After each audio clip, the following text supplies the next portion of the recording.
പേര് റഫീന റഫീഖ്. ഞാനിന്ന് ഉണ്ടാക്കുന്നത് ലുബിയ പോളോ എന്ന പേർഷ്യൻ റൈസാണ്.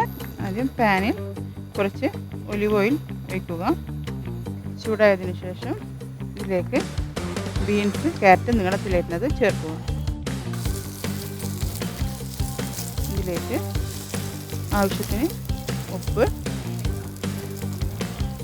കുറച്ച് പെപ്പർ പൗഡർ ആഡ് ചെയ്യുക. നന്നായി സോട്ട് ചെയ്യുക. സോട്ട് ചെയ്ത ബീൻസും ക്യാരറ്റും നമുക്കൊരു പാത്രത്തിലേക്ക് മാറ്റാം. ശേഷം അതേ പാനിൽ തന്നെ കുറച്ച് ഒലിവ് ഓയിൽ ഒഴിച്ച് അതിലേക്ക് നേരിയതായി കട്ട് ചെയ്ത ഉരുളക്കിഴങ്ങ് ഒന്ന് ചെറുതായി വഴറ്റിയെടുക്കാം. ഇത് ഡെക്കറേറ്റ് ചെയ്യാനുള്ളതാണ്. അതേപോലെ ഇത് ചിക്കൻ പെപ്പർ പൗഡറും ഉപ്പും ചേർത്ത് മാരിനേറ്റ് ചെയ്തതാണ്. ഇതിൽ ഒരു നുള്ള് ഉപ്പ് ചേർക്കുക. കുറച്ച് ഇത് പാപ്രിക്ക പൗഡറാണ്, കുറച്ച് പാപ്രിക്ക പൗഡർ ആഡ് ചെയ്യുക. ഉരുളക്കിഴങ്ങും ചിക്കനും വെന്ത് വന്നിട്ടുണ്ട്. നമുക്കിത് വേറൊരു പാത്രത്തിലേക്ക് എടുത്ത് മാറ്റാം. അതിനുശേഷം നമുക്ക് ഉള്ളി വഴറ്റിയെടുക്കാം. ഇതിലേക്ക് ആവശ്യത്തിന് ഉപ്പ് ചേർക്കുക. ശേഷം നന്നായി വഴറ്റിയെടുക്കാം. ഉള്ളി പകുതി വെന്ത് വന്നിട്ടുണ്ട്. ഇതിലേക്ക് ചെറുതായി കട്ട് ചെയ്ത് വെച്ച ചിക്കൻ ചേർത്ത് കൊടുക്കാം. ഈ റൈസിന് ബോൺലെസ് ചിക്കനാണ് ആവശ്യമുള്ളത്.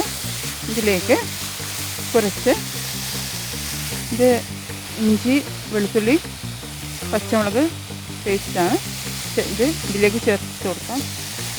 ഇഞ്ചി വെളുത്തുള്ളി പേസ്റ്റിൻ്റെ പച്ചമണം മാറി വന്നിട്ടുണ്ട്.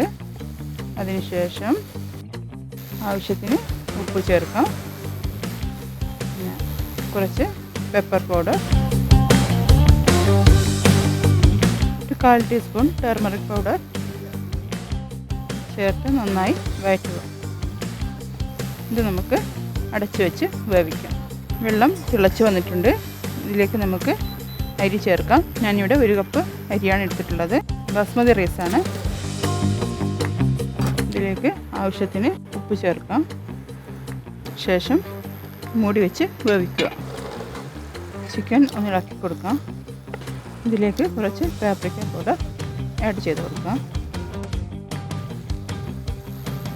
ഇതിലേക്ക് നേരത്തെ ഫ്രൈ ചെയ്ത് വെച്ച ബീൻസും ക്യാരറ്റും ആഡ് ചെയ്ത് കൊടുക്കാം. എല്ലാം നന്നായി യോജിപ്പിക്കുക. ശേഷം ഒരു 5 മിനിറ്റ് അടച്ചു വെച്ച് വേവിക്കാം. ഒന്ന് തുറന്ന് ഒന്നുകൂടി വഴറ്റിയതിന് ശേഷം ഇതിലേക്ക് ഇത് വേവിച്ച് വെച്ച ചെറുപയറാണ് ഇതിലേക്ക് ആഡ് ചെയ്ത് കൊടുക്കാം. ശേഷം അടച്ചു വെച്ച് ഒരു 5 മിനിറ്റ് ഒന്നുകൂടി വേവിക്കുക. റൈസ് ഏകദേശം ഒരു 70% വെന്ത് വന്നിട്ടുണ്ട്. വെള്ളം ഊറ്റി വെക്കാം.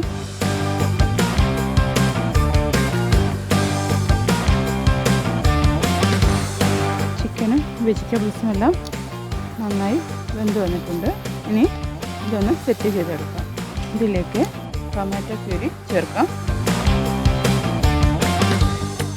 ടൊമാറ്റോ പ്യൂരിയുടെ പച്ചച്ചുവ മാറുന്നതുവരെ നന്നായി വഴറ്റി കൊടുക്കാം. ഈ റൈസിൻ്റെ മസാല തയ്യാറായിട്ടുണ്ട്. ഇനി ഇത് ദം ചെയ്തെടുക്കാം. ഒരു പാൻ അടുപ്പിൽ വെച്ച് അതിലേക്ക് കുറച്ച് ഒലിവ് ഓയിൽ ഒഴിക്കുക. ഉരുളക്കിഴങ്ങ് വെച്ച് കൊടുക്കാം. ശേഷം അതിലേക്ക് റൈസ് ചേർത്ത് കൊടുക്കാം. ഇത് തേങ്ങാപ്പാലിൽ കുങ്കുമപ്പൂ ഇട്ട് വെച്ചതാണ്. ഇതിൻ്റെ മുകളിലായിട്ട് ചേർത്ത് കൊടുക്കാം. ശേഷം തയ്യാറാക്കി വെച്ച മസാല ചേർത്ത് കൊടുക്കാം. വീണ്ടും അതേപോലെ റൈസ് ചേർത്ത് കൊടുക്കാം. തേങ്ങാപ്പാൽ, കുങ്കുമപ്പൂ ഇട്ട് വെച്ചത് വീണ്ടും അതിലേക്ക് ചേർത്ത് കൊടുക്കാം.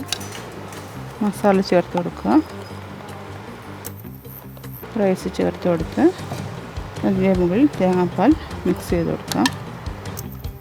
ശേഷം ഒരു അലുമിനിയം ഫോയിൽ കവർ ചെയ്ത് നമുക്കൊരു 15 മിനിറ്റ് ദം ചെയ്തെടുക്കാം. ഇന്ന് പേടിയുണ്ടോ? ഇല്ല, ഇന്ന് കുറച്ചുകൂടെ റിലാക്സ്ഡ് ആണല്ലേ? അതെനിക്ക് സന്തോഷമായി. ഇന്നലെ ആ ഒരു റൗണ്ടിൽ ഭയങ്കരമായിട്ട് ടെൻഷൻ അല്ലേ? പക്ഷെ എന്തോ ഭാഗ്യത്തിന് അത് നന്നായി വന്നു. ഇതിപ്പോൾ എന്താ ചെയ്യുന്നത്? ഇതൊരു പേർഷ്യൻ റൈസാണ്. Persian rice. Okay okay.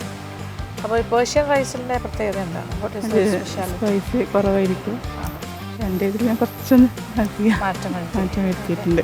ഇത് എപ്പോഴും ചെയ്യുന്നതാണോ? അതോ മുന്നേ ചെയ്തിട്ടുണ്ട്. നല്ല അഭിപ്രായം പറഞ്ഞു. ഇതിന് വേണ്ടി പ്രിപ്പയർ ചെയ്തതാണോ അല്ലോ അതിന് മുന്നേ? ഇല്ല, അതിന് മുന്നേ ചെയ്ത് നോക്കിയിട്ടുണ്ട്. ഹാപ്പിയാണ് അപ്പോൾ? ഇതിൽ എന്തൊക്കെ ചേർന്ന് വരുന്നത്? ഇതിൽ വെജ്, അതെ, പിന്നെ ചിക്കൻ, ബോൺലെസ് ചിക്കൻ ഉണ്ട്, കാരറ്റ്സ് ഉണ്ട്, അതെ, പിന്നെ ചെറുപയറിട്ടിന് വേവിച്ച്, അതെ, പിന്നെ തേങ്ങാപ്പാൽ, സാഫ്രോണും. അപ്പോൾ ഇതിൻ്റെ കറക്റ്റ് പേര് പേർഷ്യൻ അല്ല, ലുബിയ പോളോ. എന്തായിരുന്നു? Lubia polo. Lubia polo Persian rice. Rice. Lubia polo Persian rice ആണ് ഉണ്ടാക്കുന്നത്. അപ്പോൾ കുറച്ച് റിസർച്ച് ഒക്കെ ചെയ്തിട്ടാണ് അത് ചെയ്യുന്നത്. നമുക്കിനി ഇതും പൊട്ടിച്ച് നോക്കാം. ഇതിന് സെർവിങ് ഡിഷിലേക്ക് മാറ്റാം.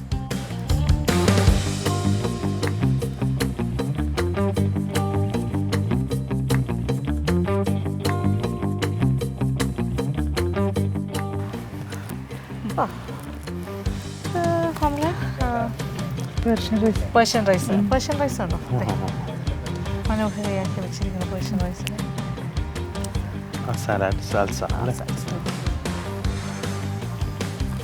ഗ്രീൻ ആയിട്ടിരിക്കുന്നു. കുറച്ചൊരു ഓയിൽ അതാണ് ആ ഗ്ലേസിംഗ്. ലുബിയ പോളോ പേർഷ്യൻ റൈസ് ഇവിടെ തയ്യാറായിരിക്കുകയാണ്. ഇതിന് ജഡ്ജസിന് സെർവ് ചെയ്യാം.